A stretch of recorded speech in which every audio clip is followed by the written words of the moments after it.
Hello dear students, आज हम करने वाले हैं one word substitution and this is the 15th part in this series.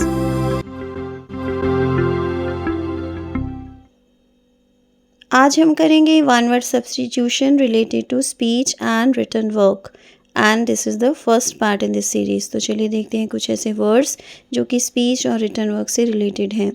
Number 1 है ऑमनीबस। ऑमनीबस का मीनिंग होता है a book containing all the published work of an author. अगर किसी ऑथर ने अपनी एक बुक ऐसी पब्लिश करवाई है जिसमें कि सभी के सभी उसके पब्लिश्ड वर्क्स होते हैं, उसे हम कहते हैं ऑमनीबस। ओके, तो अभी हम देखने वाले हैं नंबर 2। देखते हैं नंबर 2 क्या है। नंबर 2 है टेलीग्राफ। टेलीग्राफ का मीनिंग होता है a written message from far off place. जब बहुत दूर से कोई रिटन मैसेज आता है उसे हम कहते हैं टेलीग्राफ। वैसे आजकल टेलीग्राफ बहुत ही कम यूज़ हो रहा है क्योंकि आजकल सभी लोग ईमेल सेंड करते हैं जो कि उससे जल्दी पहुंच जाती है। ठीक है, तो इसीलिए हम टेलीग्राफ यूज़ नहीं करते हैं, लेकिन आपको इसका मीनिंग पता होना चाहिए। तो अब हम देखते हैं नंबर 3 कोलोकियल। कोलोकियल का मीनिंग होता है इनफॉर्मल और लेस ग्रामेटिकली रिजिड लैंग्वेज। जब हम किसी से इनफॉर्मल होकर बात करते हैं उसे हम कहते हैं कोलोकियल, यानी कि फ्रेंडली वे में बात करते हैं। ओके, और उसमें हम ग्रामेटिकल रूल्स को ज़्यादा इम्पोर्टेंस नहीं देते हैं। अब हम देखते हैं नंबर 4 सर्कमलोक्यूशन।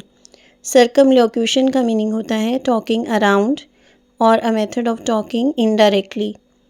जब आप सीधे सीधे बात नहीं करते हो, घुमा फिरा कर बात करते हो, तो उसे हम कहते हैं सर्कमलोक्यूशन। ओके, आई होप आपको ये अच्छी तरह से क्लियर हो गया है। तो अब हम बढ़ते हैं नेक्स्ट वर्ड की तरफ जो कि है इलोक्वेंट। इलोक्वेंट का मीनिंग होता है expressive in the use of words, यानी कि जो अपनी फीलिंग्स को या अपनी थॉट्स को वर्ड्स के थ्रू अच्छी तरह से एक्सप्रेस कर सकता है, उसे हम कहते हैं इलोक्वेंट। ओके, तो चलिए अब हम बढ़ते हैं नेक्स्ट वर्ड की तरफ जो है ऑटोग्राफ। ऑटोग्राफ का मीनिंग शायद आपको आता ही होगा, ये बहुत ही ज़्यादा कॉमनली यूज्ड वर्ड है।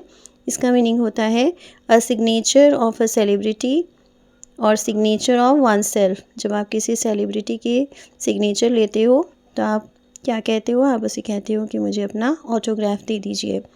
ओके, तो चलिए हम बढ़ते हैं नेक्स्ट वर्ड की तरफ जो है बायोग्राफी।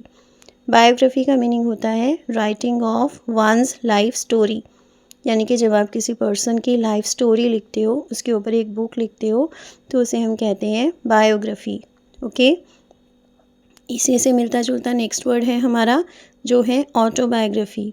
ऑटोबायोग्राफी का मीनिंग होता है writing of one's own life story. जब कोई पर्सन अपनी लाइफ स्टोरी खुद लिखता है उसे हम कहते हैं ऑटोबायोग्राफी। ओके, आई होप आपको सभी के सभी वर्ड्स अच्छी तरह से समझ में आ रहे हैं। तो चलिए अब हम बढ़ते हैं नेक्स्ट वर्ड की तरफ जो है लैकोनिक। लैकोनिक का मीनिंग होता है few words packed with meaning concise, या फिर आप ऐसे भी कह सकते हो कि कंसाइज है वो।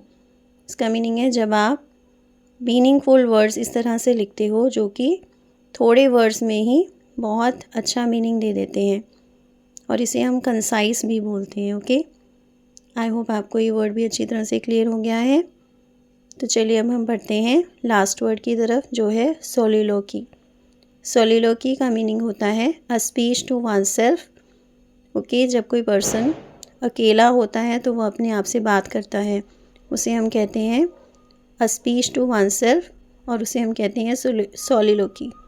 ओके, और ये वर्ड मोस्टली हम ड्रामास में यूज़ करते हैं। ड्रामास में जो कैरेक्टर्स होते हैं, प्लेज में जो कैरेक्टर्स होते हैं, वो अपने आप से बात करते हैं। आई होप आपको आज का लेसन अच्छी तरह से समझ में आ गया है। Thanks for watching, keep learning, see you in the next video. Please subscribe to my channel if you haven't done it yet, and please give me your comments. Thank you.